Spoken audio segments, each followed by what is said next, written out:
Rise, minions, and welcome to unMadeGaming. We are here, we are back with episode 33, if you can believe it. 33 of The Rise. We are coming up on the 3 years worth of monthly streams. That's nuts. That's an insane amount of math.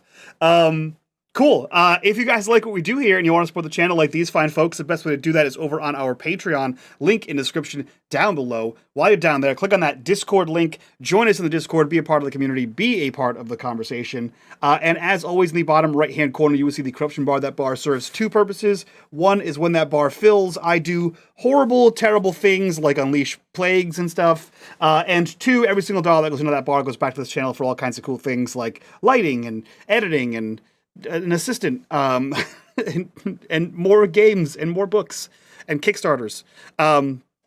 Cool. With that being said, let's jump in, but let's jump back in time a little bit. I'm going to have you guys do some rolls here to determine what happened in two separate incursions on behalf of King Japheth the Reanimated. The first is from a mission that I am calling the Necrotic Tide. The second is from Shadow Veiled Assassins. As a reminder for everybody, what you're rolling for here. In the mission called the Necrotic Tide, King Japheth plans to unleash a devastating magical ritual that taps into the dark powers of necromancy. Under the cover of night, his undead army will infiltrate the city's coastal defenses, meaning the rivers, and breach them from within.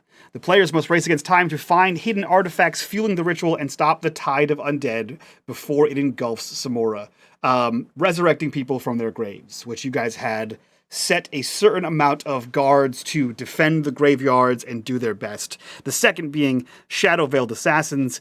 Japheth has employed a group of highly skilled assassins known as the Shadow Veil. These elusive and deadly operatives have infiltrated key positions within the city. Actually, they're not called the Shadow Veil. They're called the something else that I forgot to write down. That was my original notes.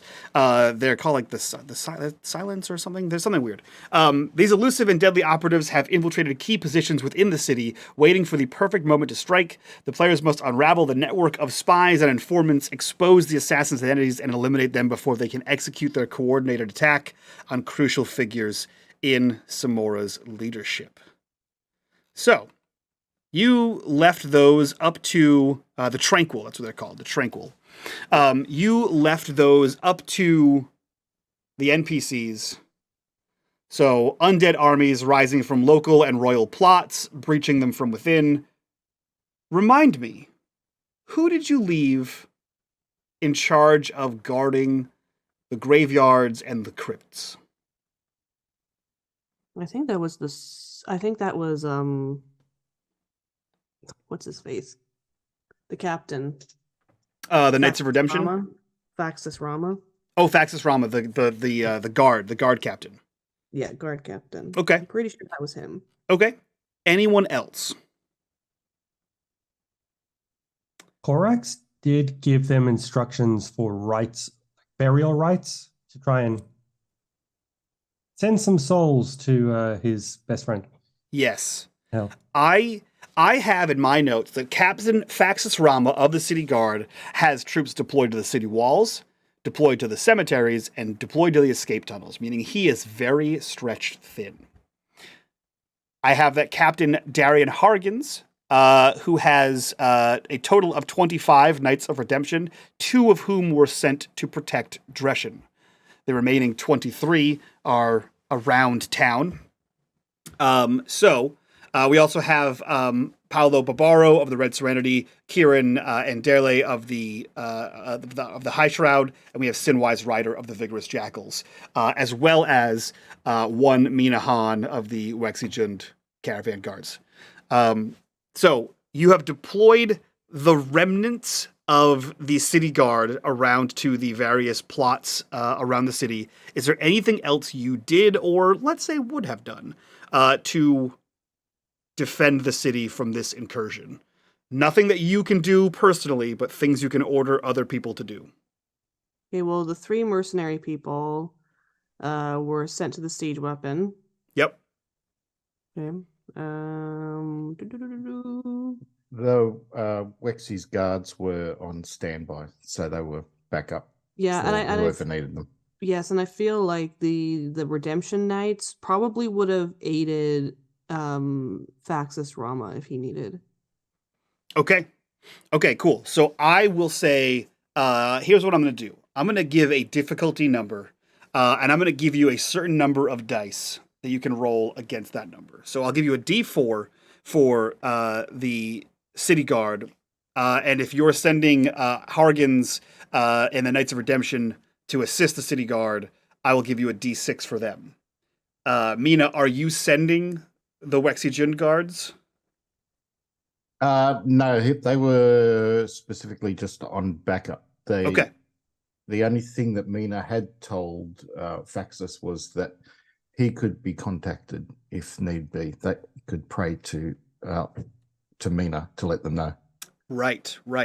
Okay, so I'm going to set the necrotic tide at a difficulty 5. And not like a traditional difficulty 5 of like you need to roll like a 15. You need to roll meet or beat a 5. So you have a D4 and a D6. Somebody roll me a D4. Somebody roll me a D6. Those numbers combined, if you beat a 5, you will have a full success in thwarting the necrotic tide. Well, if the knights are there, I'll roll for the d6. Okay? Should we roll real dice or roll them in roll 20? Whatever you want. I don't know. I'll roll real dice since I have real dice. You right should have Korax roll the D4 then.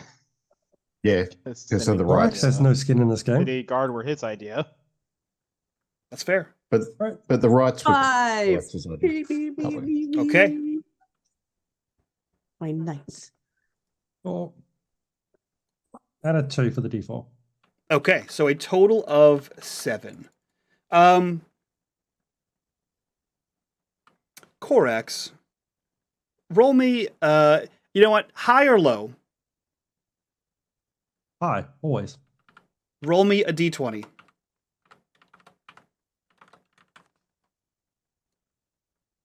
$19. Okay. You feel your ethereal soul leash loosen slightly. Whatever that means, we'll see.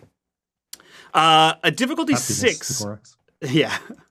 Difficulty 6 for the what did I call it? The Shadow Veiled Assassins. That one's a little bit harder. What have you done to put in place? Obviously, the majority of the mercenaries are battling it out at the siege weapon. You have just used up the city guard; they are stretched too thin to assist, and you have used the full force of the Knights of Redemption to stop the flow of undead. How are you rooting out any assassins that may be here to kill key figures, other generals, the queen herself, etc.? Could we use Vishaden? Rogue Bros. Interesting. Mm-hmm. Interesting. You I'll give you a D3 for Vishaden. He's a little flippant. I'll give you a D3 for him. There were maps as well that Korax had uncovered of all possible entranceways into the not the city, but the keep at least. Which those places were specifically told them in the meeting to protect against incursion. I will say this because you are the god of knowledge, and you would have known this. And I believe you knew who the Tranquil are. You and Teres have you through knowledge and Teres through experience. You both know that if there's a mission that the Tranquil are involved in, there's a good chance they're already in the city. They are like imagine like in Game of Thrones, the Faceless Men. Like that's who you're up against. Yeah, so we have a 3 for Bro Shaden, God of Bros, friendship for everyone. What else can you do to stop this? Or what else could you have done?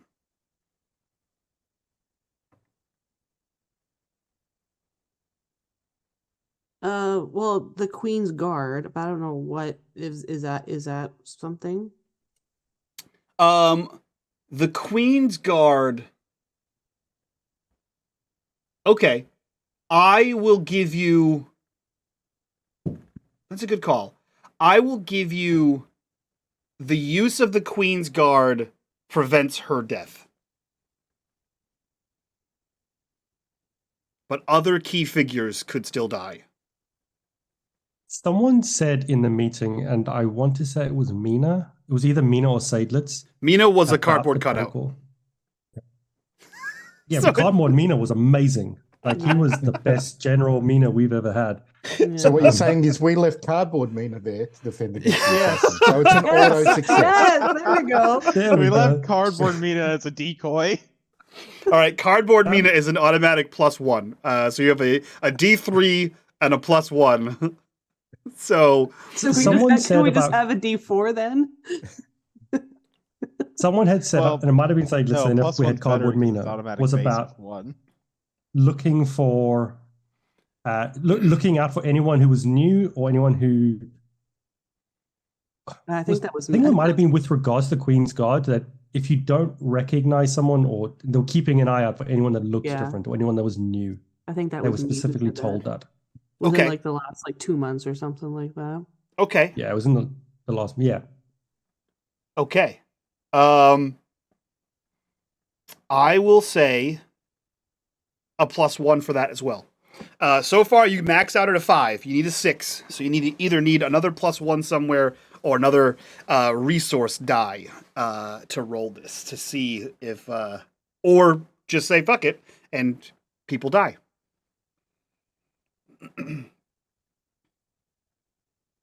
What about the adherents?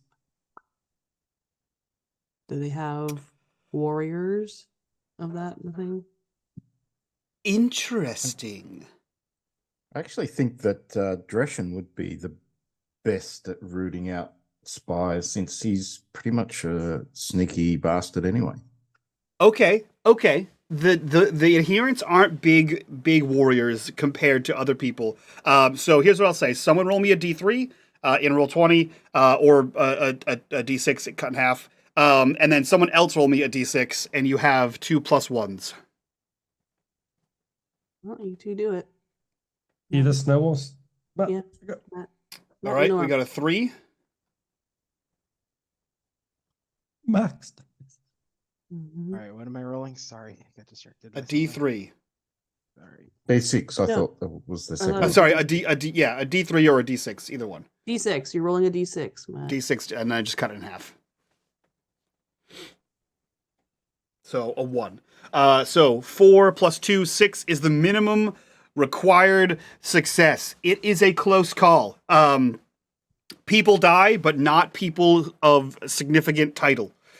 So guards go down, remaining stay behind members of mercenary factions go down. One of the actually several of the Queen's Guard go down, meaning that the attack was definitely aimed for her. But no one of significance dies. And you have thwarted the Necrotic Tide, you have thwarted the Shadow-Veiled Assassins, and all that is left is to find out what happens at the Gloomspire siege engine.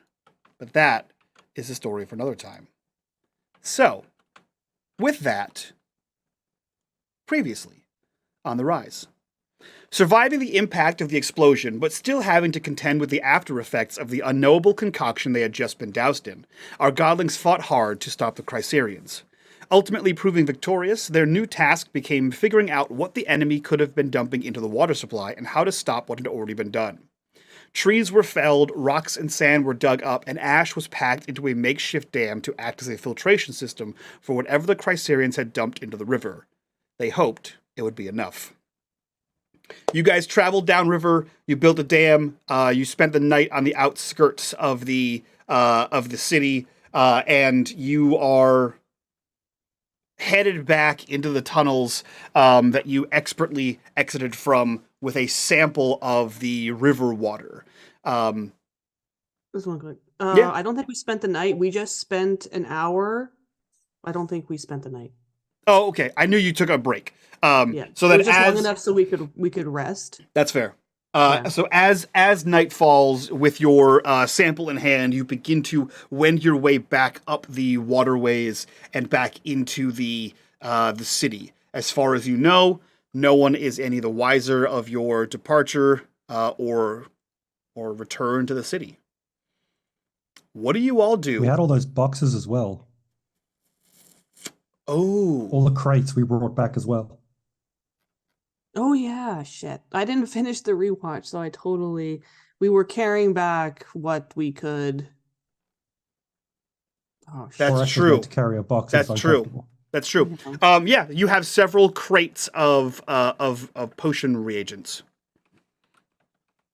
Where are you? So it is the cover of night. You hear it as you make your way through the waterways, through the aqueduct. Much less excitement, much less joy in the parade at the end of the day.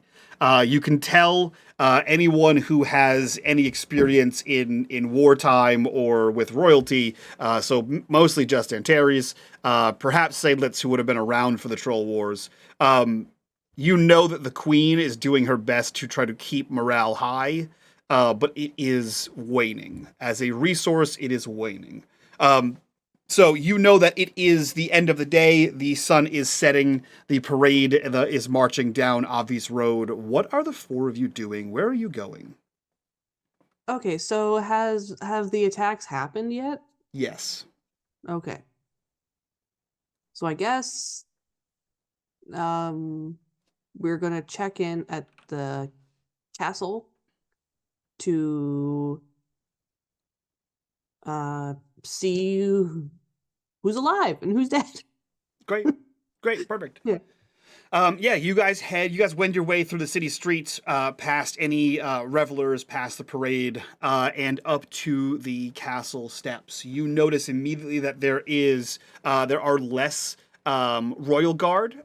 There are actually several Knights of Redemption here, 5 of them, that seem to be almost standing in. You see 2 of them guarding the actual entryway, 2 royal guard at the bottom of the stairs, and you see 2 more stationed outside of the throne room, and 1 more outside of the war council room, as if they are, guarding the queen herself.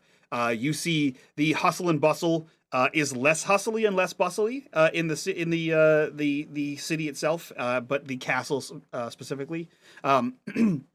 As you see less and less people moving to and fro inside there. Where are you headed to specifically? Well, she's going to approach the first knight that she comes across, and because she knows that this guy is somewhere where he's not supposed to be normally, so she's going to approach the first knight, and she's just going to go report. He immediately salutes you, and he says, I'm sorry, ma'am, which report? Why are you here? First of all. Oh, Captain Hargens, he sent us here. We are standing in for the royal guard that had fallen. About a dozen or so. I don't have the most recent count, but at least a dozen of them fell in the attack. She just nods and she puts a hand on his shoulder and then in thanks, and then continues on. He as soon as you go to leave, he salutes you again. Okay, as long as he's not bowing, that's fine. We're going onto one knee. He does all of them. Yeah. Where are you headed? Are you headed directly into the Queen's chamber? Like the throne room, I mean? I assume was there a war room? There is a war room. Two guards are Yeah. standing, or sorry, one guard is standing outside that one. Yeah. I think we would head towards the war room. Okay.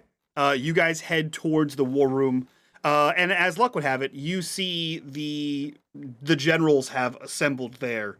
The queen is there. You can see that the map that Seydlitz had grabbed is still there, but there are more papers and reports and other things on top of that. And you see all of the other generals look a bit worse for the wear, both like mentally and physically. And the queen, she's her body is bent down, looking like arms down, looking at the maps and looking at the paperwork, and you see her head just sort of like her long neck just sort of turn and curve up Ugh. towards you. She's a snake person. As a Jesus reminder, Christ. as a reminder, she has a big snake head. Her neck sort of curves, but her body still points downward as she looks at you, and she says, "Please have good news." First of all, we come in like Aragorn. Like, Yeah, of course you do. No, you do that. Seydlitz sees you do it and just shaking his head in the background. Love I it. th- and I Open think the door, and Mina's then just like carrying Corax is the crates first of one. things. Yeah. Oh yeah, boxes of like jingling crates. Perfect. And Korax has a small shoebox of crates, shoebox of things. Yes, so she looks to you and that's what she says. Please have good news. Well, we're alive and they're all dead. As they come in. You see her like Translation, slide. yes, we have good news.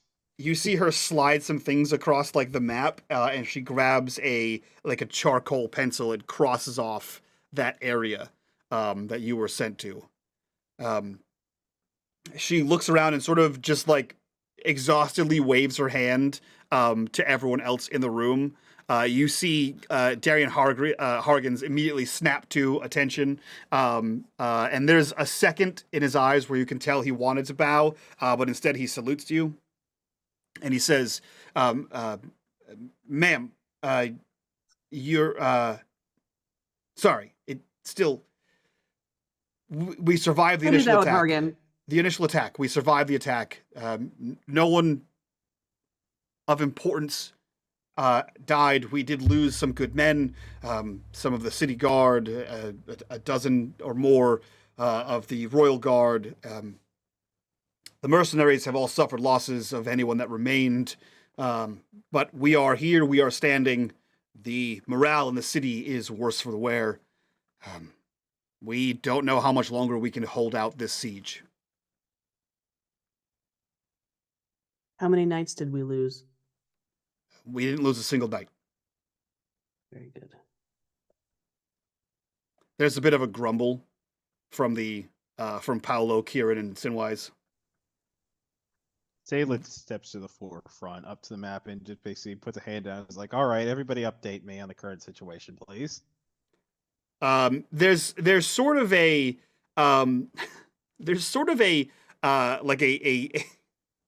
all I can think of is like British Parliament in TV. Everyone just sort of talks at the same time. Everyone is aggressively pointing and gesticulating and talking over each other as they're all trying to get their message out. What you understand is that all of the mercenary troops lost people. Even a handful of the Jund caravan have lost people. The majority of the Red Serenity, High Shroud, and Vigorous Jackals have been sent out to the front line in service to the Gloom Shroud thing. I think that's what I called it. The Gloomspire siege engine. However, there was an attack on the city.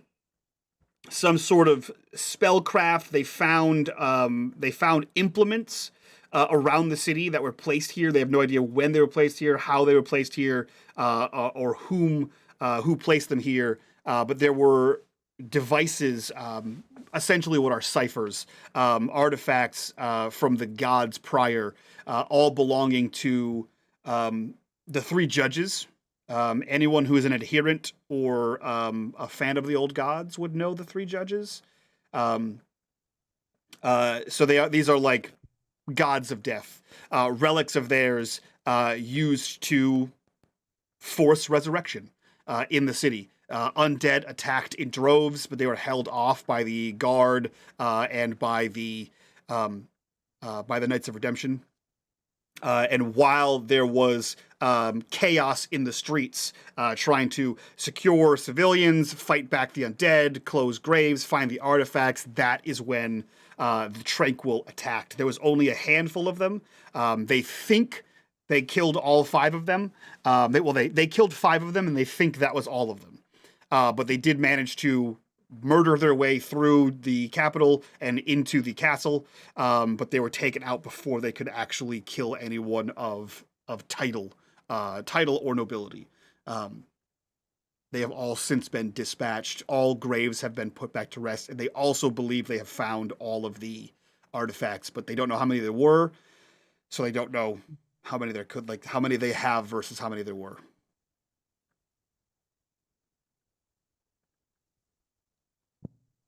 Mina looks pale and he just says, what about the grave sites outside of the city? You're muted. There's an uncomfortable glance between everybody, and they look back and say, we haven't, the attack came from inside. We haven't checked the outside. Not a single undead that we are aware of came from outside the walls. We don't think any artifacts were planted outside. Mina just nods. Well, what we encountered is a group of Christchurchians attempting to poison the river about here. And she points down, she puts her finger on the map, and she looks at Seydlitz for confirmation that that's the correct location. Yes, that is correct. We also had to basically make a makeshift filter dam because there was quite the mess. They had already been dumping it into the water before we had got there. And I think, and she kind of runs her finger down the map, this is approximately where we built it. You see her, like, again, she has the same wax pencil. She the charcoal pencil rather. She marks a line where you put that in to symbolize a bridge. She scrawls a little note so that she knows what this is. She says, "We will." Christ. She looks over to Sinwise and says, "Gather any of the bibliomancers we have left. Gather any of the alchemists. We need to create a filtration at the entrance of the city where the water comes in. Anything that is currently in the city, full ordnance." And she looks over. She looks over to Paolo. Full ordnance. Everyone in the city must know everything must be boiled, at least for several more days until we figure out this filtration. Go.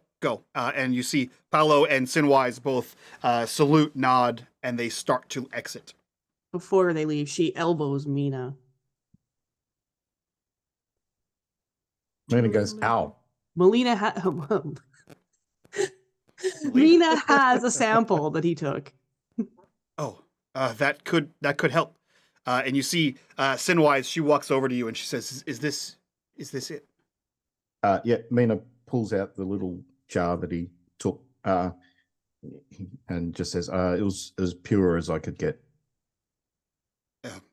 She takes it from you and looks at the boxes sort of at your feet. She says, Are these... ingredients. We could use this in determining what happened. Do you need this? No, that's what we were thinking, that maybe they could work out what was being done and counter it. She nuzzles the jar you have down in between like the bottles, and she hefts this up and she says, "This will go to the apothecarians." And she looks at the queen and sort of nods, "Thank you." she says to you, Mina, as she walks past you and out towards the door, to which Paolo is holding the door open for her. The two of them exit. You are left with Kieran and Darian Hargens and the Queen. And as the three of you look around and watch these people leave, you realize that it is the three of you, and that Korax is gone. Where is Korax? He came through the thing with us, right? Or through the castle, right? If I had Yeah. to hazard a guess, he may have gone to the little girl. The I what? mean, Little girl, Orua. Oh, we can track him. Just look for all the dead things. right. That's right. Or he got, and he says this under his breath, he got dragged to her place again. Rex is the best exterminator in the city. Oh, It's all the small animals and flowers are dying around you. That's amazing. I forgot about that. I'm so glad someone remembered. yeah. You should So- go find Rua. The three of you remain in the War Council for this moment, and we cut not to Arua, but across town to a disheveled, disrepaired, slowly being renovated, or at least it was being renovated. The renovation seems to have stopped. Building in the Temple District, nearby to Vishaden's temple. Inside, Korax. You see dust, debris, parts of the ceiling have fallen down, shattered glass, remnants of candelabras and iron wrought like chandeliers of a temple that once was prominent. You can see that things have been moved in here. Things are starting to be piled up for removal. You see there is scaffolding being built inside the temple. There is a large piece of wooden scaffolding on the side of the temple closest to the hole in the ceiling. It seems as though some level of repairs and renovations have been done here. You do see that at the far end opposite the doors look great. They seem to withstand the test of time. Two oak iron banded metal doors. Across the way from that, down a flagstone floor, is a stone plinth. At the back of the stone plinth is a oval-shaped alcove. You can see in the back of that was some sort of raised dais, like a raised platform that would have held a statue to one of the gods. But any significance to any god that was worshipped here in this temple has been either torn away or washed away through time. But you do see where a statue could go. There are the remnants of like marble or stone benches that would have been in here, and you can see there is a door, like a rectory almost door, that is off its hinges, and you see a stairwell that leads down in this place. What are you doing in this abandoned temple? A few steps back before Korax enters, you would have seen him wandering through the streets, kind of in a daze. Korax is not ciphers, magical things. Were all in his book that stopped working. He's still confused and unsure, and he enters into this place and sees it. As he walks through, he looks and just slowly makes his way through the temple, around the outskirts, looking at the markings, looking at everything that's within here.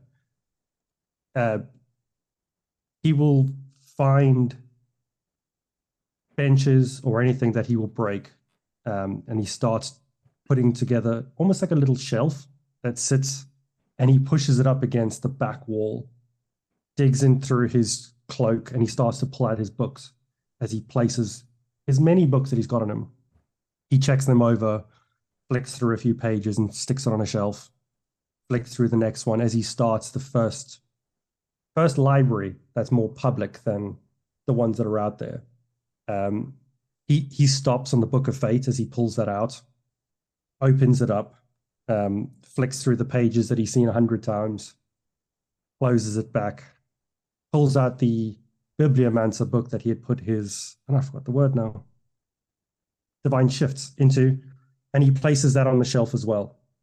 He stops, pulls back out the Book of Fate, and realizes that he hasn't looked at this in a while. Places it on the dais at the front and starts to flick through each of the prophecies and just sees if anything's different, Mike. There are several things different, as That's luck not would good, have Mike. it. As luck would have, that's not good. What do you mean? What do you mean? I love drama, Chris. You look through.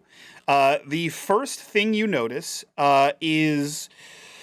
Let's see. The last thing you noticed was the first of the lost was identified, and the king renewed his hunt. This was the most recent update in the prophecy of liberation. But you flip the page, or you flip a handful of blank pages, where you assume the prophecy of liberation would be continued, and you get to the prophecy of understanding, to which originally it read, "Agents of willful ignorance, lies, and repression of discovery will be overthrown. Knowledge and its open pursuit will blossom." Now it reads the same, but an additional entry. "A sorcerer, God's guise upon his brow, in Samora claims divine rule to endow. Knights march forth, their sacred quest unfurled, to shatter the false deity and restore the dragon's world." You continue flipping a few pages, and you get to the prophecy of salvation, to which originally read, "The memory of the dead shall be honored, their deeds celebrated, and their final rest hallowed against intrusion and disruption. Those without hope will be granted another chance at redemption." It now reads the same and an additional entry. From cryptic depths, a king reborn, once deposed, in death adorned, with withered horde from deepest gloom, to resurrect the past, its darkness doomed. The prophecy of restoration has not changed. The prophecy of love has not changed.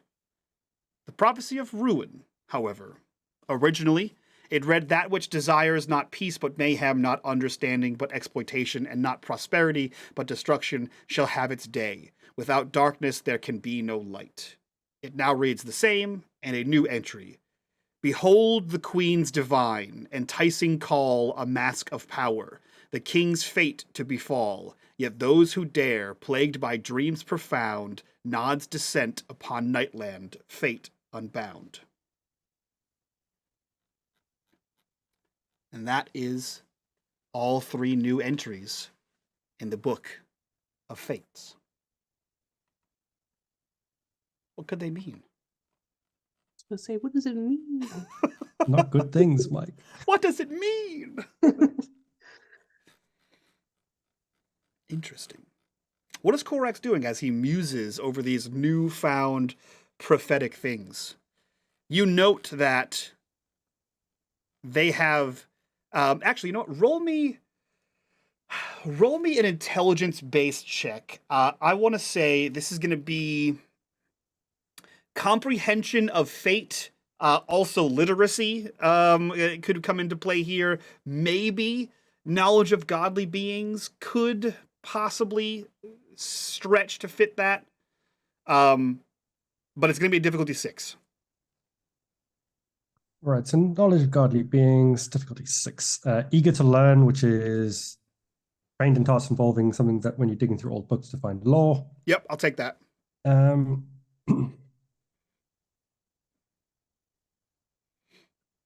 That's all I have. Okay. So that sounds like a two bonus there. Yep, and 2 effort on this as well. Okay. Oh, success. Okay, success. You notice something as you flip between the original writings, these new updated writings. 2 passages stick out to you. The Eye of Nod was turned towards Corso and away from the happy travelers. The first of the lost was identified, and the king renewed his hunt. These are shorter. They lack a certain level of poetry. They lack a certain level of godly prose. You know one of them was written by you. Stands to reason, since you found out that if you write in one book, it updates all the other books. Perhaps the first of the lost was identified and the king renewed his hunt was also written by someone else. Someone else with the ability to write in these books. The other ones seem to match the original writing. Your best guess is, much like you interacted with fate, someone else did, but fate also has interacted back. The other new stanzas are not written by any mortal hand. Whether the book has a sentience of its own or what, you're not entirely sure. Okay. That sounds healthy. Yeah. Listen, you wanted a super magical book as your backstory plot, so you got it. I love it. So I what don't understand it. It's great. Yeah. So what are you doing as you sit here and muse about these new findings? You are in the thusly unnamed Temple of Korax, with a new single shelf library of esoteric entries. They're What are so you doing? weird. Books about mushrooms. Yeah. And books about flowers. And then Dream magic. books of death. What are you doing as you have this book, this tome open? I think finally, after staring at it for what's probably an hour, reading through and rereading, he eventually closes the book and places it on the shelf as well. Ultimately, it's a library, and people should be able to access this information as well, is his view. And he continues to wander through the temple, checking in rooms and checking in doors, and eventually over time he would leave. But okay, so we'll say you spend a good amount of time there. We'll cut back to Anteri, Seydlitz, and Mina as you are discussing the whereabouts of the missing Korax. Where could he have gone? He slipped out. He must have your best guess is he must have slipped out during the breakdown of what had happened. The loud noises that were going on, everyone talking over each other, must have been a good exit point for Korax. Where he is, you have no idea. He has not left a trail or a note or any sign of direction of where he could have gone. Where are the three of you? What are you doing? What are the three of you doing? You are still in the Queen's Council. Hargens is there. Kieran and Derley is there. I just don't know if we're how concerned we are that he's in trouble. But so he definitely came back into the city with us, so we know that, right? You do know that he came into the city, and you did see him come into the castle with you. Okay. he would have placed whatever he was carrying. Whenever Mina put the boxes down that he was carrying, Korax would have placed his box on top of the one with Mina's.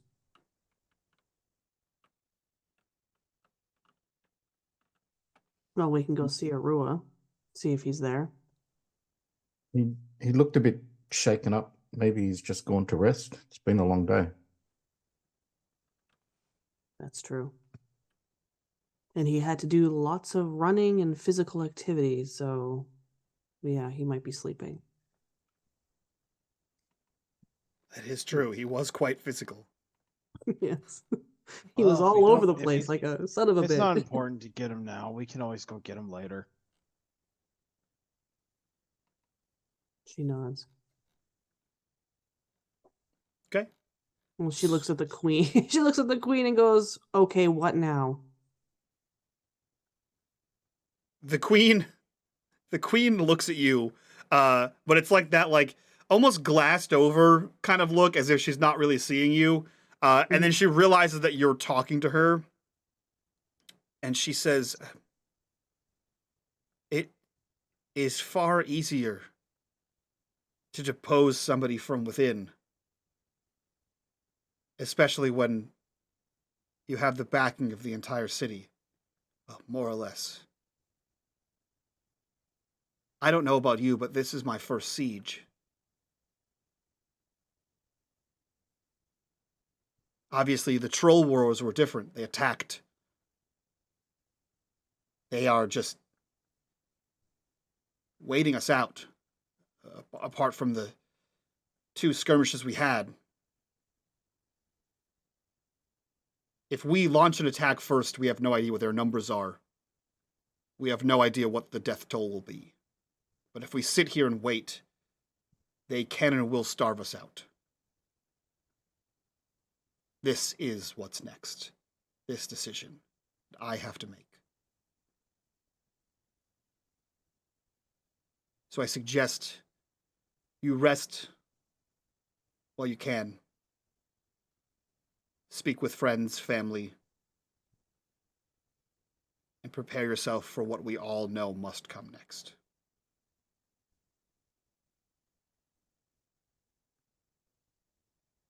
She straightens her back and stands with a slight bit more of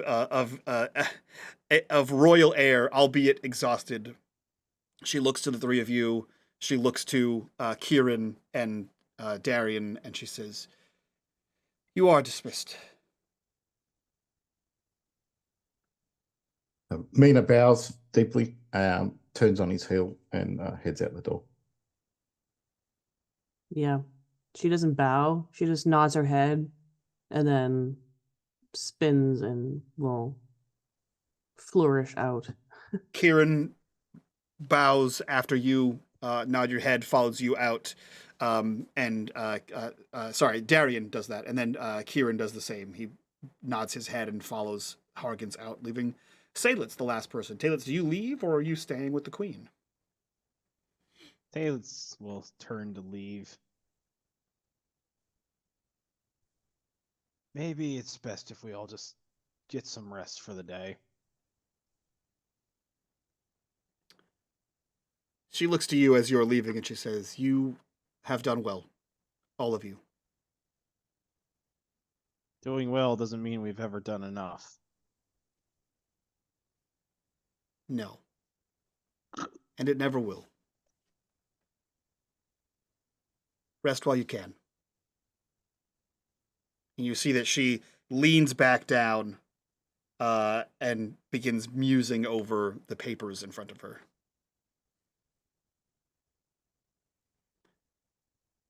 Antares, Seydlitz, Mina, you exit the War Council room. Again, you see the lack of hustle and bustle here. No sign of Korax. No one running. No one running out of the library for fear of being being yelled at or being treated rudely.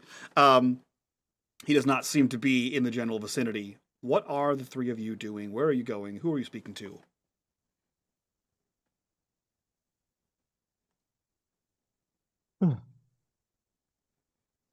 Mina heads straight back to the guard barracks to check on his troops, I guess. Seydlitz, and this is going to come a bit out of left field for you, Mike, but Seydlitz going to try to go somewhere where he can secure some of that dream powder. Well, I will give you 2 options here. You know that this is a city. You know that there are apothecaries you can get it from. You also know that you can get it from Mina if you just ask. Seydlitz is going to go after Mina then. Okay, and where does Antares go?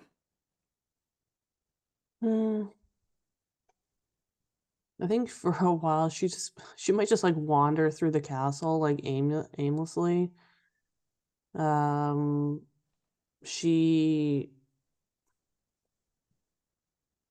don't think she's made the connection. I can't really remember after last episode if she made the connection that she lost her divinity. So she's still like Korak, she still feels very off and very very disconnected from herself. And she's kind of pacing around and she's lost that relaxed kind of jovial quality she's had for the past couple days since she ascended, and she's like she's got the scowl back on her face, and she's more rigid, and she's just got that impatient air about her, so she's pacing back and forth, and she just like says kind of out loud to herself, I can't just sit here. And then I think she'll just leave the castle. And I don't think she's going to go back to her room at the tavern or anything like that. She's just going to walk through the city, I think. Okay. Okay. We will cut from Antares going on a mind clearing stroll, and we catch up with a quick walking Seydlitz to catch up to Mina.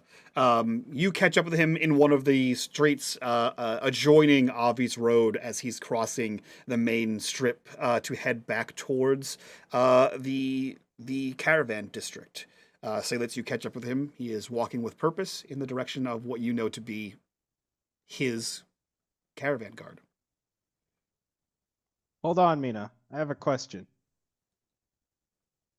Yeah, of course. Can we talk and walk? Yeah. Better to get out of the public anyway. Yeah, of course. And Mina will head, straight back to the barracks.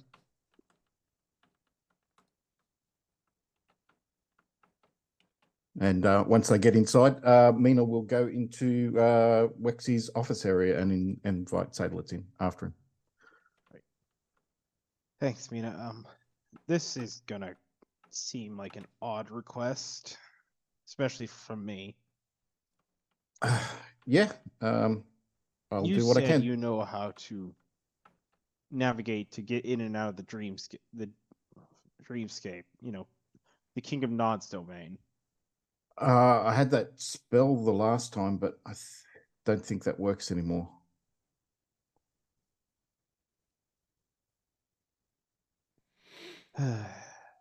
Honestly, I guess I'll just tell you after what happened, since I think I never said anything about this to anyone. After you all left off, when we left there down the stairs, I stayed for a few moments longer. Oh, okay. Did you learn anything that could be helpful? I specifically asked him the main reason, my curiosity, why he wanted Aurora, and his response was rather vague. But he said basically to set things right. And honestly, I kind of want to know what he meant by that. I wanted to see if I can get back there and ask him. I can. I mean, the first time I went and saw him, he was. I was trying to actually avoid it. And my mum showed me how to make dream dust. I think I botched it and had the opposite effect. I could try that again. It's not important if you don't think you can. There's just so many questions about that one. No, I can easily try. We've got a queue here that's stocked. I'm sure I can get what I need. Mina, you were asleep for almost a week when you did that. I don't think we can afford that right now. No, see, because I didn't know how to get back, but I know how to get back now. So you just need to know how to get back, and you can probably wait. You can come straight back once you've got the information you need. And how do you get back? You have to think about someone that you're close to, that's close to your body, and imagine yourself going back to them. Then it wouldn't work. Not for me. My family's gone to the holdfasts. There's no one else in the city that you're close to? other than all of you, but I don't think I'm that close. I think after everything we've been through, I feel closer to all of you than anyone else.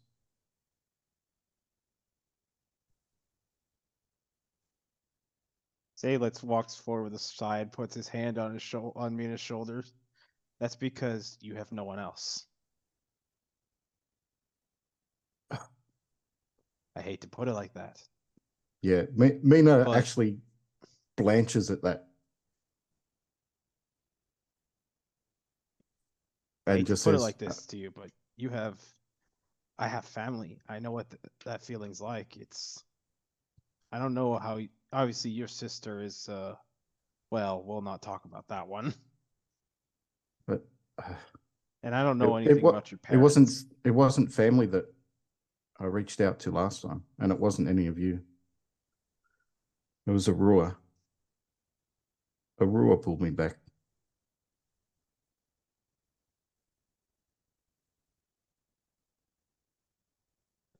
Do you really think she'll pull away the person who's trying to find out what happens if he gives her away? I don't think it's something she consciously does, but it's just the connection to her. We were all there when she was born. We basically, if not for us, she might not have been born. I guess that's a connection that is strong enough to pull. Well, it was strong enough to pull me back. I barely knew her at the time.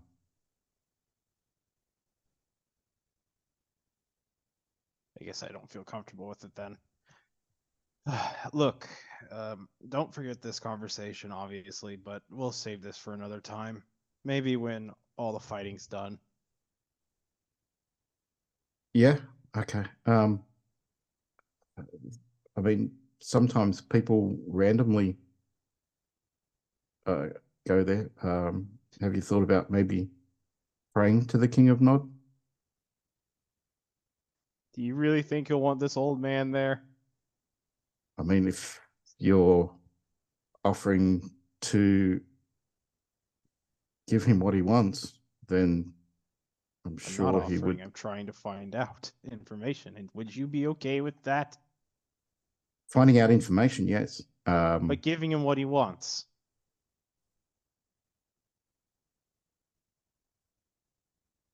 I'll die before I let him take a Rua, but it can't hurt to know what he wants her for.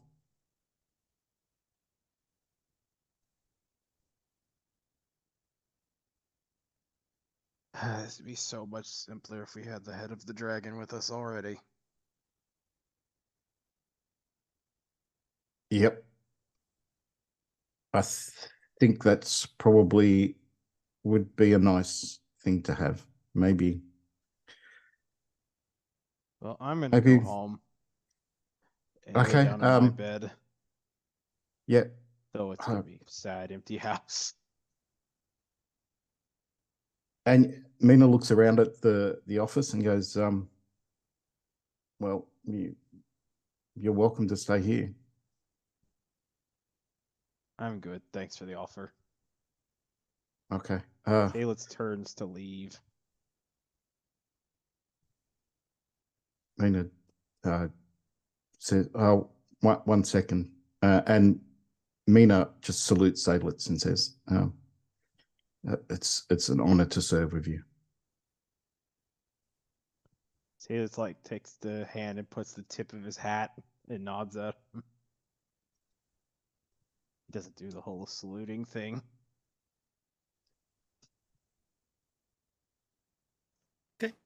Seydlitz, you exit the Jin caravan guard, and you make your way through the city streets. The camera lingers on Mina. Mina, you just had a very blunt, straightforward, and somewhat confusing interaction with Seydlitz.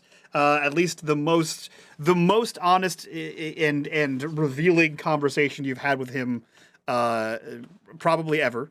On top of everything that's currently happening, what are you doing as you sit in the office you never wanted? Mina thinks long and hard about the conversation he just had.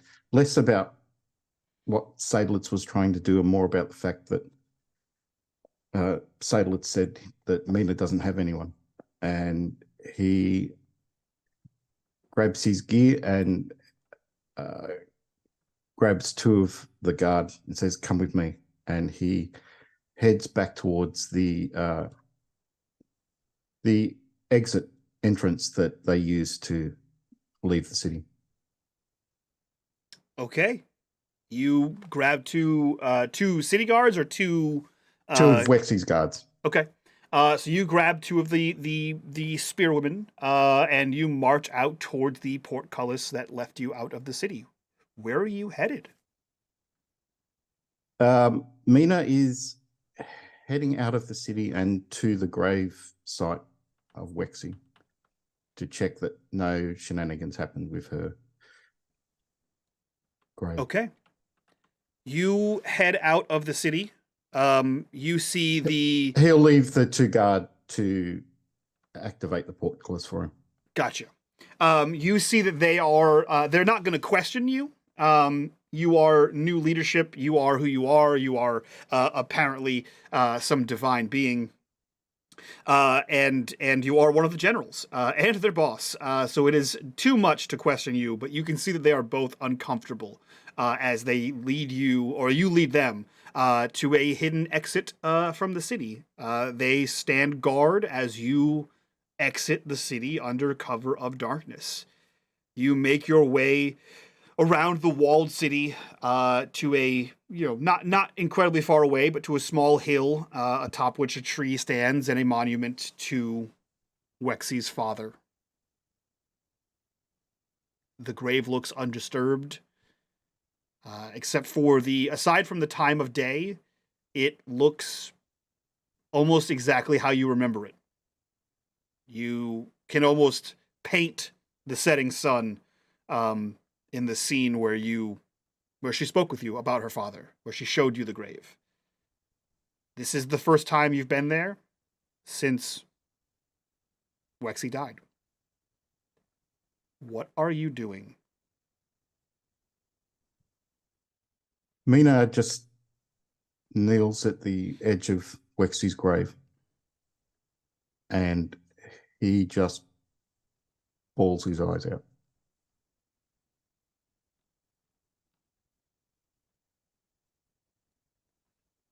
We see a moment of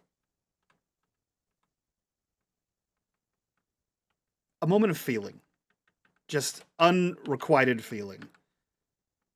And we cut across the city to someone also deep in their cup of feels. And Terry, as you walk through the city, clearing your head, no destination in mind, what are you doing? What are you thinking about? Where are you going?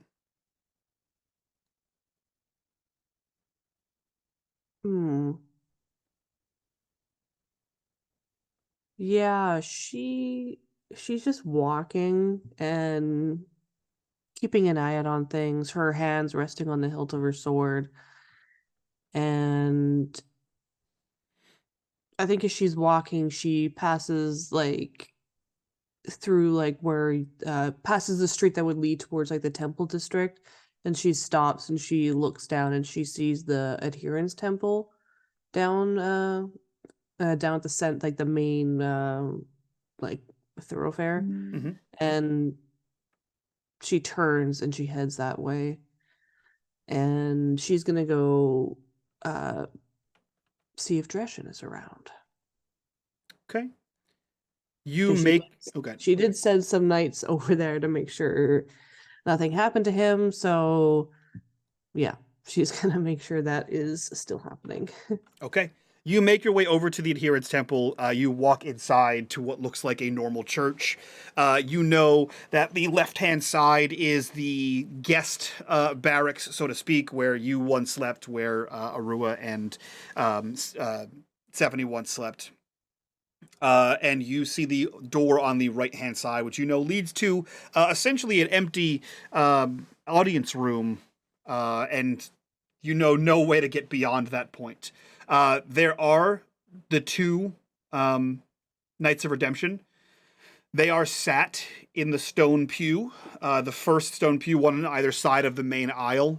They are alone in this room. They are guarding what you ostensibly see as no one, but you also know that there's no one except for you and your friends have seen beyond that room. So it would kind of make sense that they would be at the entrance.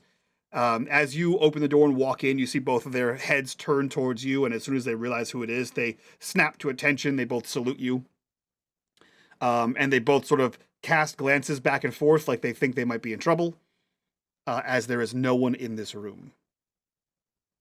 Yeah, I think she just kind of wanders in, glancing up at like the window, but it's nighttime, so there's like nothing, no light coming through. And she will walk in, her boots echoing on the stone, and she stops and looks at them.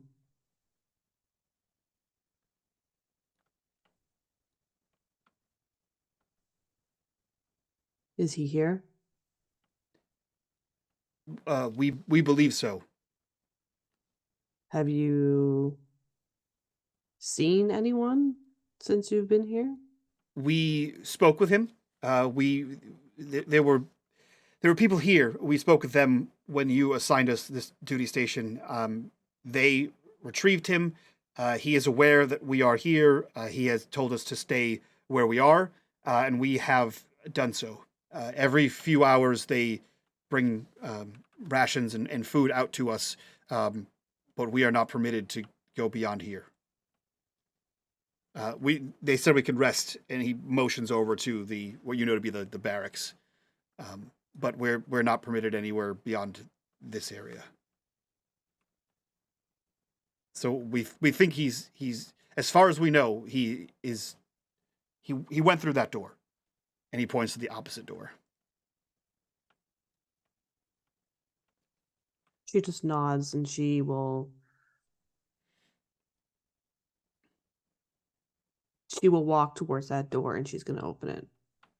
You open it, and it is much the same as you remember. It is essentially empty room, part for a large rectangular table, chairs along the other sides, a high-backed winged chair at the far end, and a single door on the opposite side. As far as you know, you came out of that door at one point after being sought by the Needle of Inquiry, and you have no idea what else is beyond that area. Like there was no other door, correct? There's the one door across. So it's like you walk in, table, door on the opposite side. She will walk to that door. You walk to that door, and the temple opens up into a larger, hexagonal chamber. You see that there are a bunch of alcoves on the sides, each with like stone plinths of various gods. You know that based on what your mother has, there were 99 gods of old. So each of these alcoves has inside of it smaller cutouts that have small statues of the gods. But it seems as though every god that you can think of, or at least statues of as many as they could find, are here.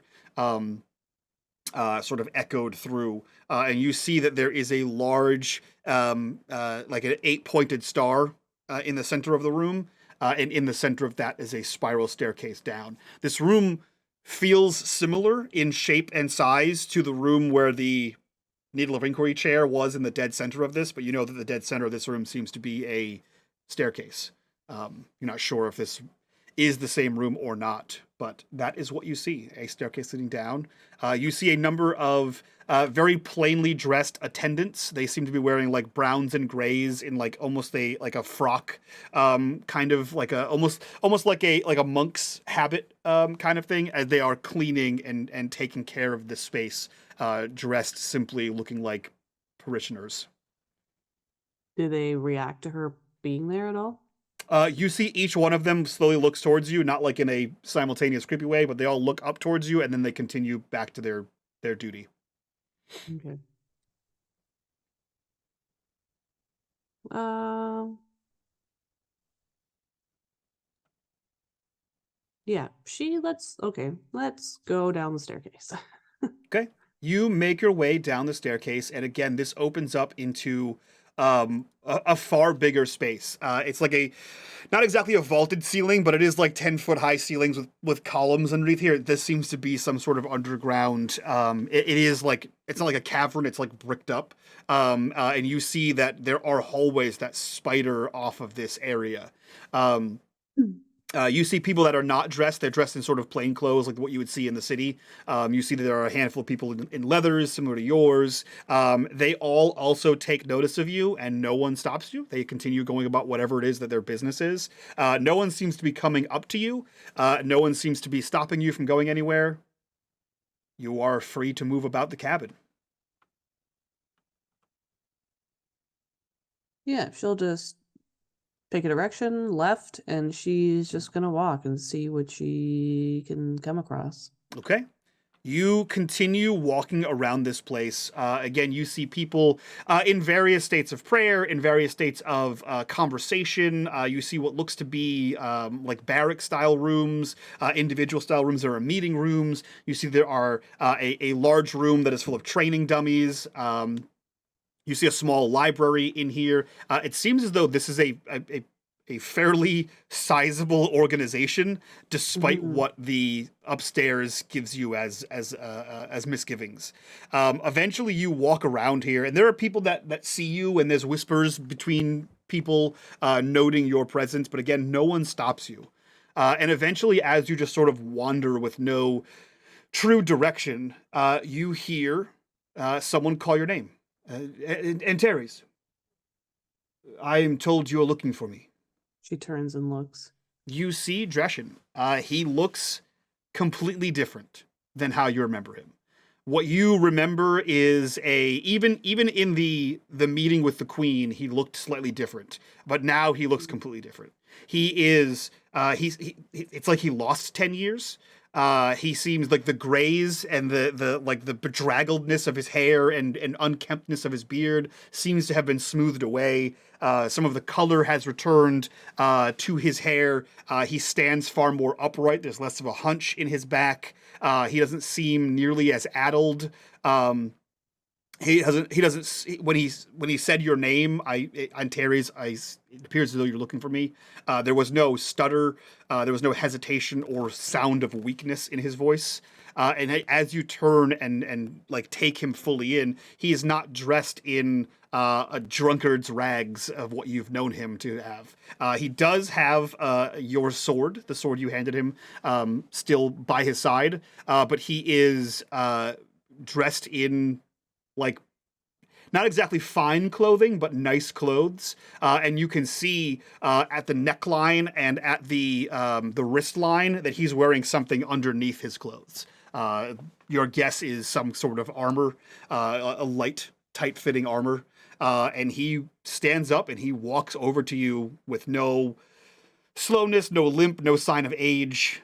And he strides over to you and says, "You were looking for me." She kind of she takes in his appearance and stuff like that, and like looks up and down. I just wanted to see how you were.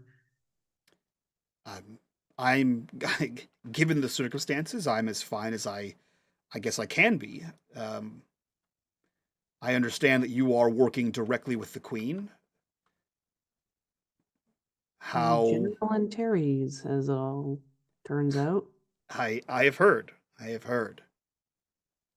How are you? Oh, fine. She doesn't laugh. I hear you've been out of the city. Yeah, we just got back. Yeah. Feeling a little disconnected, oddly enough. I'm not bothering you. Is she kind Why- of just, are you busy? Uh, doing adherence stuff? We are always busy here, but I have time. Why would that be? Why would a sense of disconnection be strange to you?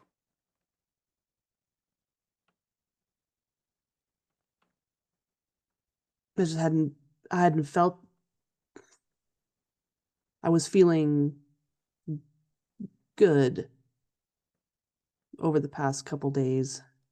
I guess ever since my siblings attacked. Do you want to walk? Is there like standing awkwardly in the hallway? Pick a direction. You are as welcome here as everyone else. She just gestures the way she was going. He follows. Yeah, so like oddly enough, ever since my siblings showed up and I guess you call it, I ascended, I guess is what you're calling it, the proper word. I was feeling good. Different, but good. But I don't know, something happened when we were out on that mission, and I just don't feel it anymore. You keep saying that this feeling is strange or oddly enough, or you seem to be diminishing this feeling of otherness that you are feeling, as if it is hard to believe that you feel that way. Of course you feel that way. You you've had everything stripped from you. I know you understand that, but you were one thing, and now you are something completely different. You had what you thought was a family. You had what you considered a purpose. You had a charge. You had people you have known your entire life and cared about and thought cared for you in the same. And now you have none of that. And not to discredit our traveling companions, but you are as new to them as they are to each other. Of course you don't feel the same. You had lifelong bonds severed. And when it was your choice to sever them, it was different. It was difficult, but easier. And as you said, when you saw them again and realized it was just as easy for them to sever them, of course you feel lost. Why wouldn't you? It's not difficult to believe or odd in any fashion. Anyone that has gone through what you have gone through would feel the same. And if they didn't, I would question their sanity. And I would put them to the needle to see what they're hiding.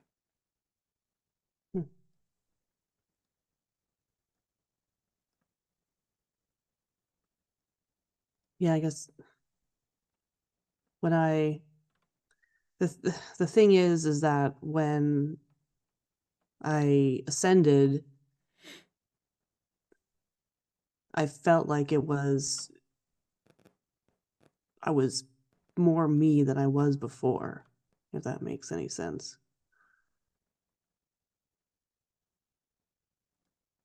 You are the you that you want to be. I understand how ridiculous that sounds, but there are times when you stare in the mirror and see the person you were. There are times when you see the person you are, and there are times when you see the person that you wish you could be. From what I know of you and what I've learned, your ascension, to me, sounds like a step in the direction of the person you want to be. It is. And I was happy, she says, oddly, rolling that word around in her mouth. I don't know if I'm being tested. I thought gods were the ones who are supposed to do the testing, so who tests the gods? I don't know. But we left the city. Maybe we shouldn't have left the city. Maybe I'm being punished in some way. But I feel like I did before. The old me. The me that I don't want to be. That's what I'm feeling. Come with me. And he leads you down a corridor to a room. A simple room, very Spartan. There is a wooden bed, ratcheted, like bolted to the wall with a like a straw mat, a small single shelf of books, a small table. He sits and he, with his foot, sort of drags out the chair, the lone chair, as he sits on the bed and motions to it for you. He says, there are teachings that are lost to time. There is a reason why we are looked at as a cult or misguided, whatever. Each god had their own tenets and laws and rites and rituals and all of that. But we have no knowledge of what came before. Frankly, we never thought we'd have knowledge of what came after either, but here we are. You are something new. To us. I say that because we have no proof that you are new. You could be. You, your friends, anyone else like you, could be exactly how the old gods rose. It's easy to believe that they were born into power, that they just came from the ether, and always were, and always would be. Clearly, 40 years ago, we realized that that is not true. They will not always be, as they are no longer. And we thought that was the end of things. But you have given us the hope we waited for. We believed that a new set of gods would arise. But in proving that, you have cast,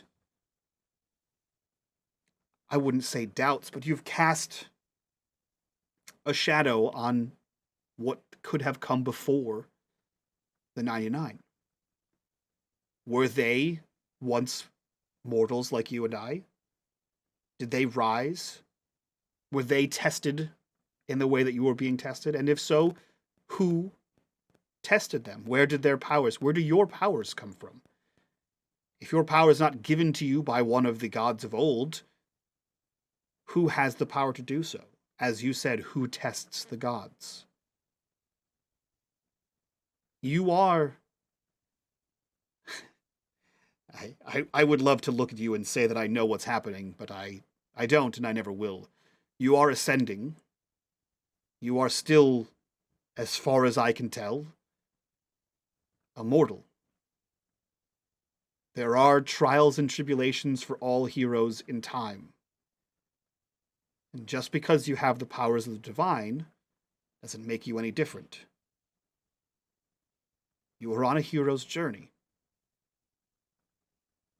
You will be tested to see if you are worthy of the divinity granted to you. You have claimed a domain, and that domain will test you to see if you're worthy of it. If you fall back down the path, I believe you can lose this gift. So what you are feeling, again, isn't odd at all. It's what we all expect.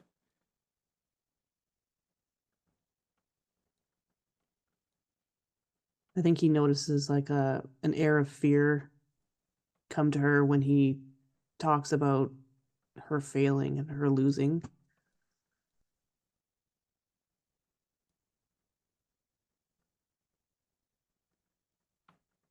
I don't believe godhood comes easy.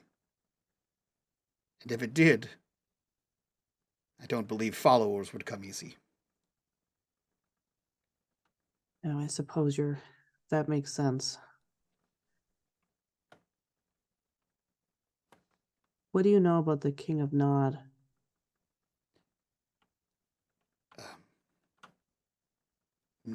Not more than most. He is the king. I'll be honest. I believe he is a. Let me start over. Our belief is that he is a dragon. There are some here, a very small number, that believe he could be a god. He could have been the first risen god. But the majority of us believe him to be a dragon, who, in the time of the fall, gathered as many artifacts and relics as he could, and absconded in some way into the world of dreams. And that is where he lives.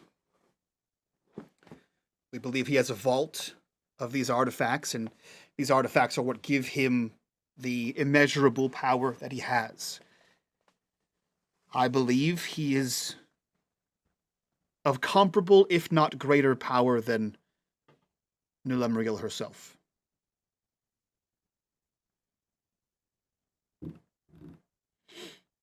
But other than that, His vault contains the dream copies of artifacts, magical items, basically anything in existence. If it's in someone's dream, he's got a copy of it. that is what the Guild of Sleep believes. No one has seen it and survived. At a game, did we see it? You did not see the actual vault, but he told you about it. Okay, yeah, Corix And the mentioned. books. You did see the books, the He told us library. about the books, yeah. Yeah. Okay.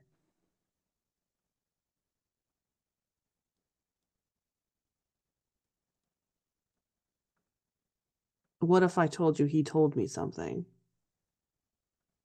That I was one of his brood. Well, His words. the timing would line up. He would have had to have been old enough and capable enough to have handled himself during the fall, to have amassed as much treasure as he has. And that happened over 40 years ago, which would put him at least in his 50s, if not 60s. And you are in your 20s. The simple math lines up that he could be of your lineage.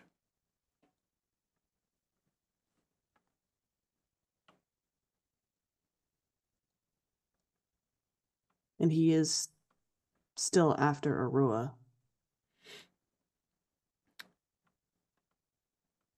It appears as though he can't get to her. Not physically. From what I've been able to gather, he is sending forces, as he did in Corso, to retrieve her, but he is unable to do so himself.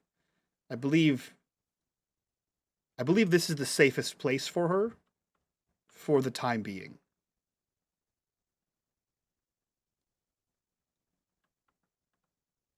He nods.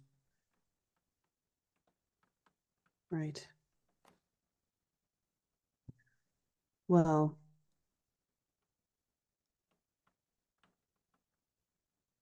I left you 2 of my knights for protection. I saw that. Thank you. I do appreciate it. They are upstairs. I assume they're still there. They're still there.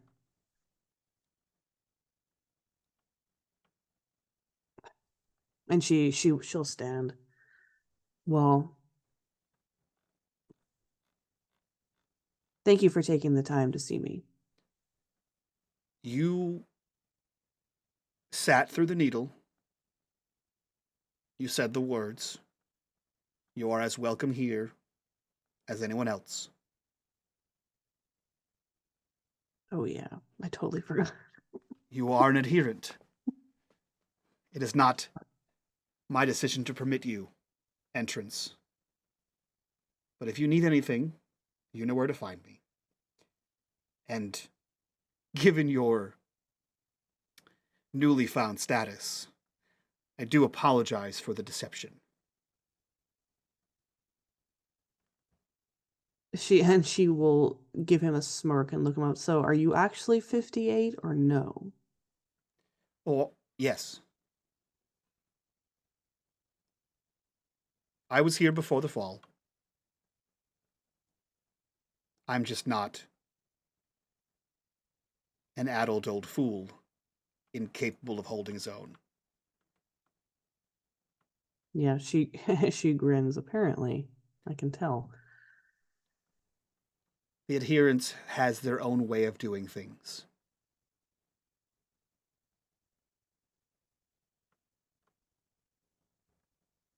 She just nods and then nods her head and goes, "Well, good night." And she will make her way out.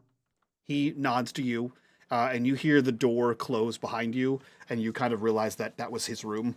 Yeah. As you exit this area. Daddy. As you, Jesus. As you. What is it, like? How attractive is he on a scale of 1 to 20? He's like what the hell is his name? I'll find you a picture of what he looks like. Yeah. I'll post it in Discord. If anyone wants to know who the new Rise Zaddy is, I'll let you know. Yeah, so she's gonna make her way back up to the main room, the main hall, Mhm. and she's gonna dismiss the 2 knights. And she goes, "Go get some rest." They nod to you, and you see them start to move towards the adherent barracks. Unless you tell them to go somewhere else. No. That's what she's implying. Okay. Yeah, they head towards the adherent barracks, and you see them close the door behind them and assume they go to sleep. Yeah, and she will sit in the pew, and that's gonna be her for the rest of the night. Okay. She just sits there and waits. Okay. Let's go to Seydlitz. Seydlitz, where are you going? Seydlitz on his way home is sitting at like a roadside like coffee. What would equate to a coffee shop. Okay. He's probably like on the outside watching the empty streets because who the heck would be walking around? Yeah. He's just contemplating what he learned through Mina, what he's also trying to figure out for himself. And he's basically wondering if any of this is actually worth it. Okay.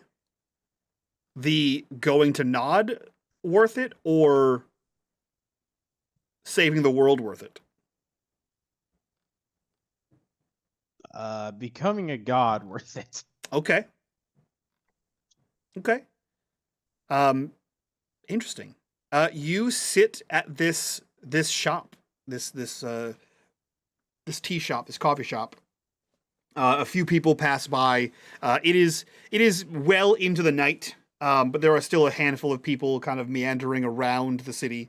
There's not as much going on. There's no trade here at this late of the night.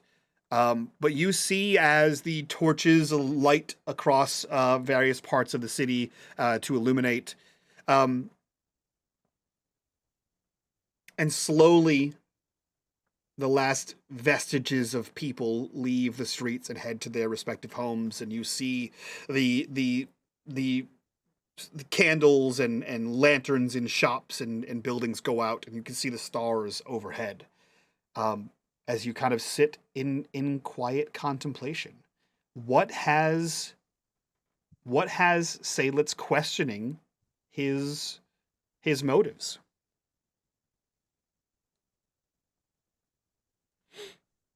Seydlitz is questioning if he even had motives in the first place. He feels like he's been just kind of been dragged along by an unfair world. Seems to be like, oh, you're a god now. You must do something great.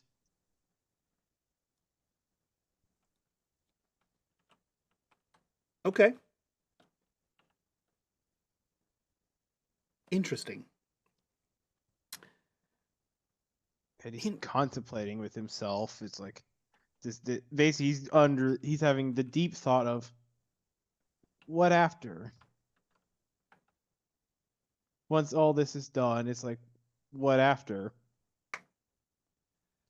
Because you get, it's like he gets a guy who's like, what about those he cares for? Honestly, at this point, it's like he'd be no different than how Mina feels, I guess. Interesting. Very interesting. You sit here in quiet contemplation.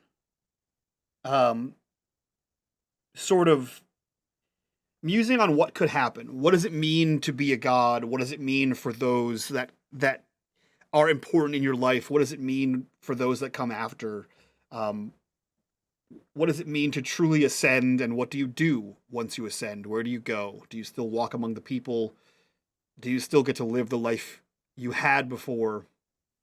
And you hear noise in an alleyway. You can see it across the street from you. You hear this noise. It sounds like rattling, like a bottle sort of skittering across the ground, like it tipped over and rolled across the cobblestone sidewalk there, or the alleyway there. And you hear like a squeak, and like a, not quite a yelp, but like a squeak and like a chitter. And you see two glowing yellow-green eyes peering out at you from behind a series of barrels and crates at the alleyway adjacent from you. Just watching you. Doesn't approach.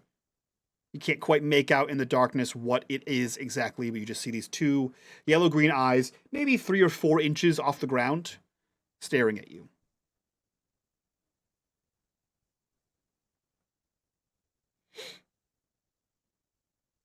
Someone sent a familiar in my direction.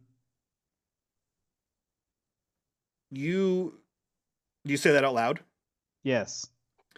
You see the eyes sort of come out further and begin to walk towards you. Still stays that low to the ground, and as it walks towards you, you see under the lamplight of the street lamps, a kit walks out towards you. Less than a year old, small, maybe 1.5 feet long, from nose to tail, is sniffing around and keeps looking up at you.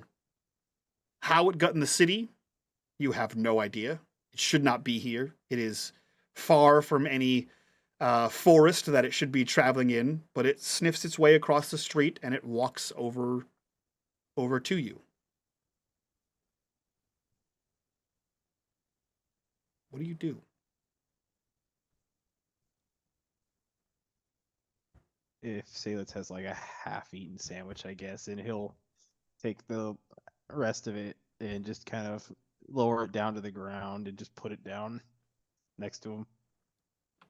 You see it sniff the sandwich, and it sort of nudges the bread off the top and pulls a slice of meat off of it and begins like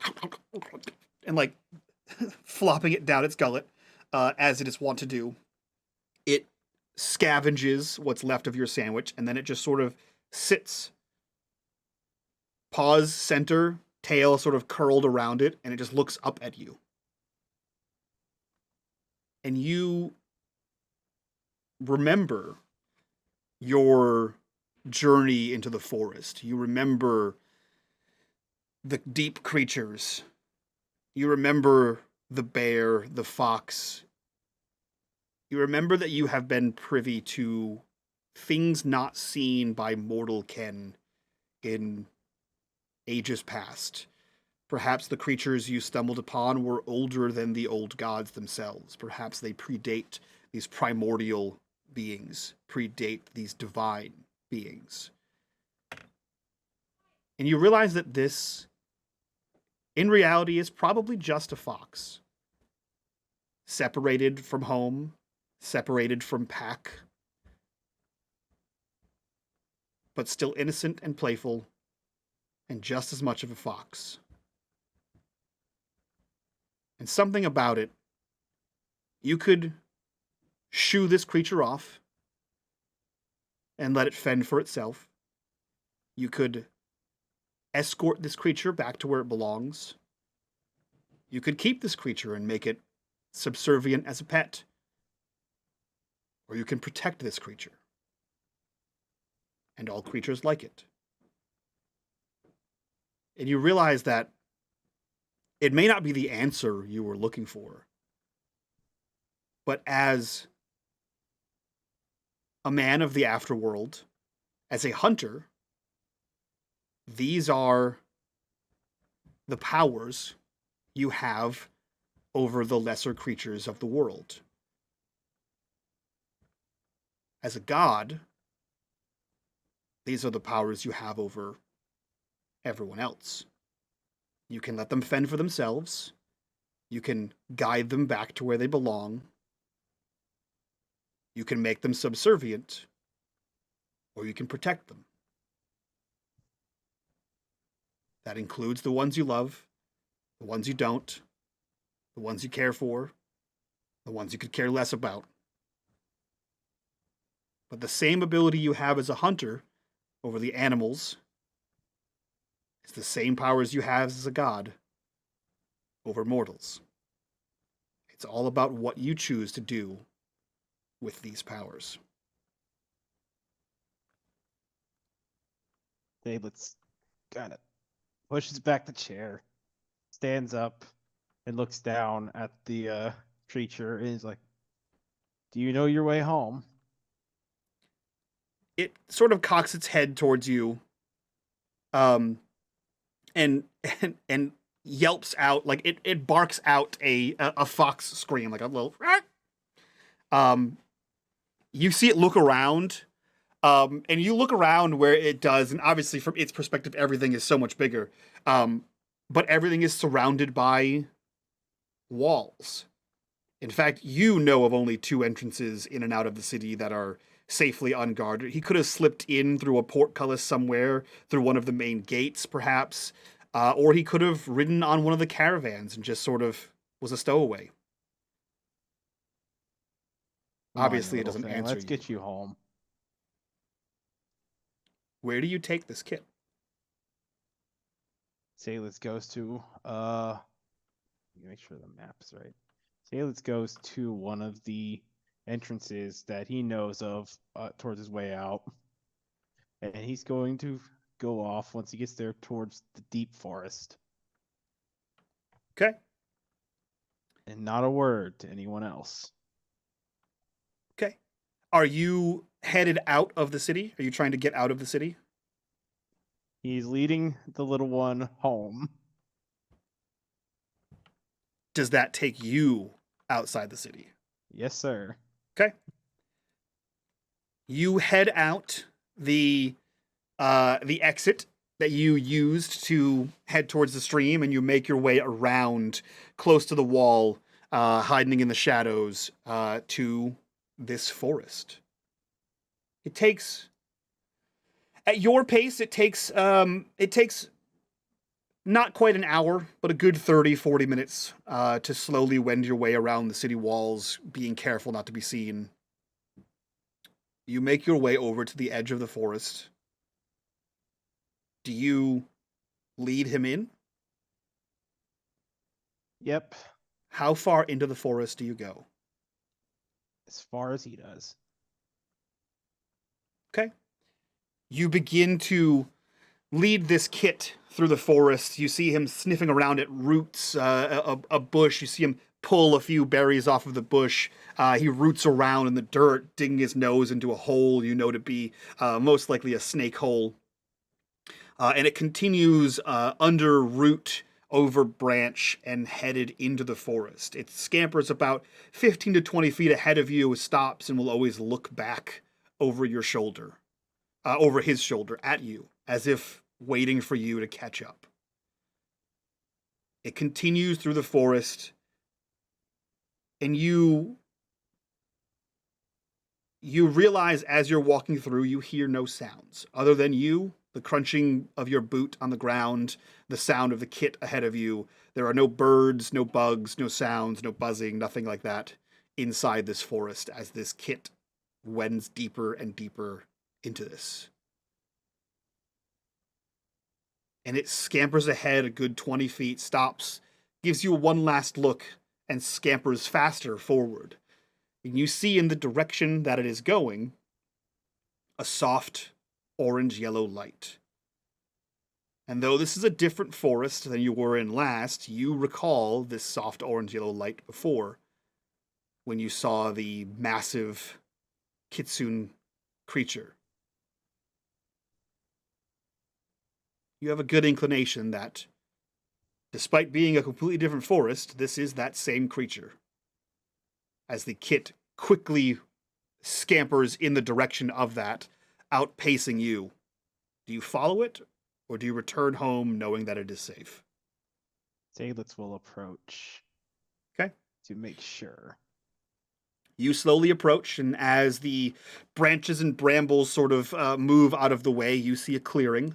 And in the clearing, there is a bubbling brook. There is soft moss over here, overhanging. The sky is littered with fireflies, and there is a sense of calm and ease.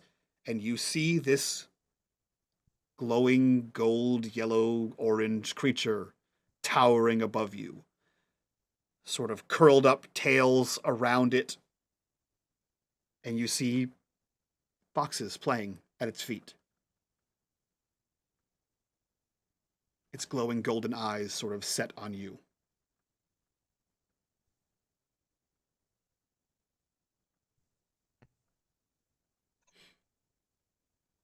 I believe I found one of your pack a long way from home, so I brought him to you. It inclines its head, or declines its head at you.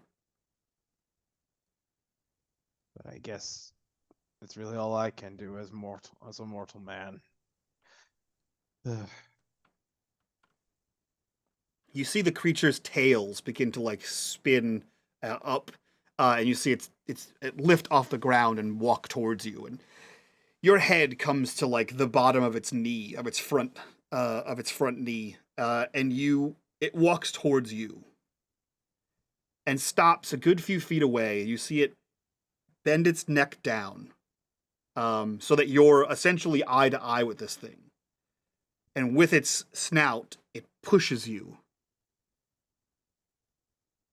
backwards. Not hard, but like it gives you a nudge.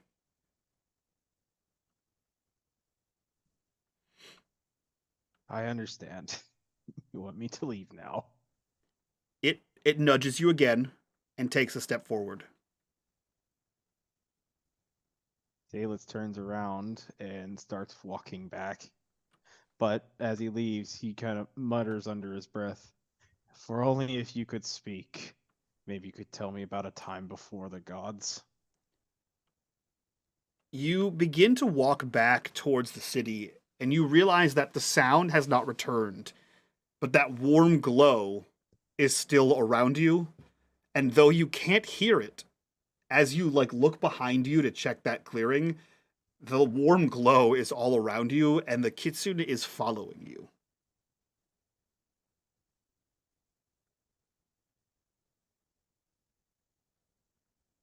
Am I missing something?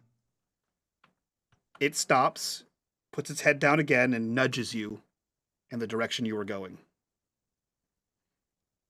I guess not. Seydlitz carries on. You realize as you walk through that it is continuing to follow you. Anytime you stop or try to address it, it nudges you back. And as you get to the edge of the forest, it continues with this nudge and follow. You realize that, much like you were making sure its kin made it home safe, it was making sure you made it home safe. And as you exit the forest and turn to see if it's still there, you just see a forest, dark, behind you.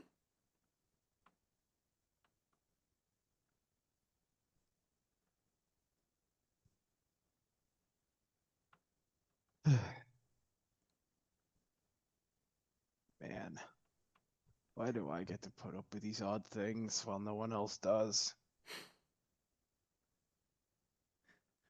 Seydlitz says that out loud to no one. Meanwhile, everyone else has their own odd thing slowly happening to them. Seydlitz is going to look for the stars and see if he can determine what time it is, and just basically he's about to just climb a tree and find a sturdy branch. Okay.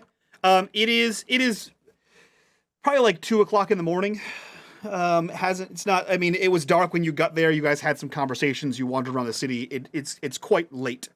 You could make it home in time. Not that there's anything to be in home in time of, or you can call it a day and end it here. Seydlitz is going to find a large tree and maybe a sturdy branch just to lay on. Okay.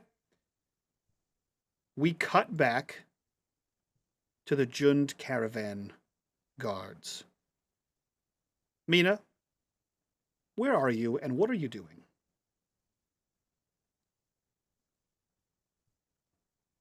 Sorry, Mina is still at the gravesite. Oh, right. We head back to the gravesite. I'm sorry. And he may have kind of fallen asleep a bit, but he kind of rouses himself. And realizes that the conversation he had with the Queen, the conversation he had with Seydlitz, that he needs to do more. And so he puts a hand on Wexy's gravestone and activates his nimbus and says, when I showed you this, I sealed your fate. It's time to see what fate has in store for me. And he just puts his spear over his shoulder and slowly walks back to the wall, leaving his nimbus blazing. And that is where we end episode 33 of The Rise. This one was called Battles Won. So, let's go around, do our introductions, get the hell out of here so we can do a very interesting after show. There was a lot that happened here. It was a very very interesting solo arcs for everyone in this session. Especially compared to the 2 episodes of combat we just had. So I'm excited to see what everyone thinks is happening in the after show. If you guys want the after show and you want to support this channel, the best way to do that is over on our Patreon. Link for that down below. While you're down there, click on that Discord link. Join us in the Discord. Be a part of the conversation. Be a part of the community. Chat about this game. Let us know what you think. We posted the new prophecies in there. Let us know what you think those could mean. What's going on? And a picture of Dreschen, most important. And a picture of Zaddy Dreschen we posted in there, so you can see how easy, why it was okay for him to tell Antares to smile more. Not so many words. Wow. Yeah. That being said, he's got pretty privilege now. That being said, let's go around, do our introductions so we can get the hell out of here, do this after show. We'll start with G. G, what's up? Who are you? Where can we find you? What are you up to? Oh, I am G, your friendly neighborhood lightning invoker. You can find me on modding for all things unMadeGaming. You can find me playing all things Patreon. You'll see me tomorrow for a special new Patreon campaign that we're starting that I have the pleasure of being a member of. And then you'll see me modding again on Monday for Ask a Lich. Get in there. Come and hang out. Question: what time tomorrow? 1 p.m. tomorrow. Yeah, 1 p.m. tomorrow. And then you'll see me next weekend for the Patreon one-shots. And then with Chris, Atari Twilight Age of Always, which we still don't have the next date scheduled. And then in Discord, you'll find me all the time. I will say, before we jump to the next person, if you are watching this live, it'll be too late by the time you see it on YouTube. The campaign that is coming to Twitch tomorrow is new to Twitch. However, we have been playing this campaign for 2 years. So it is not new to the players. We are starting in the middle of the third arc of this, the third mystery of this Vaesen campaign called Mundus Novus. But it is the beginning of a new arc, so it is the perfect time to jump in and check this out. So yeah, it'll be very, very, very cool, very fun, a lot of awesome players at that table. That being said, let's jump over to Chris. Who are you? Where can we find you on the internet? What are you up to? I'm Chris. You can only find me in the Discord. I'm not on any of the socials. With G in Age of Always when that ever happens for our next one. And Patreon one-shots in next weekend. Hell yeah. Celebrating big day. Yeah. For Mike. That's Oh, true. yeah. That's true. It is my Mike's birthday. birthday's next It's my Friday. birthday next Friday. It's my Yeah. birthday. I'm just gonna have that Party, queued cake, up, and everything. Yeah, it's your birthday next Friday. It's my birthday next Sunday. right? And we're both doing one-shots. Mm-hmm. I'm gonna have that that soundboard from what is it, Thor?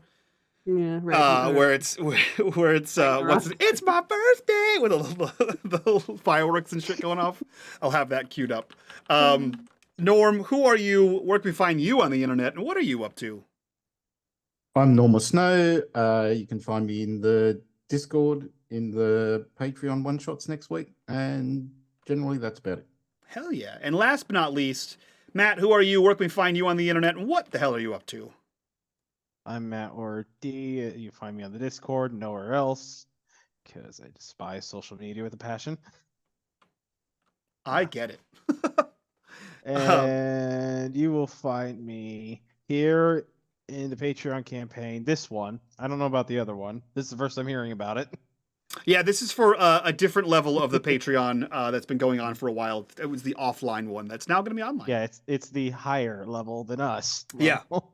Yep. And next week you'll find me in the one shot. Maybe. Depends if UPS calls for work.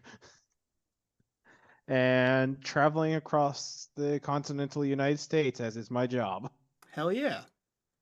Perfect. That's it from us, guys. Again, tomorrow, 1 p.m. Eastern Time is Mundus Novus, our 2-year in Vaesen campaign.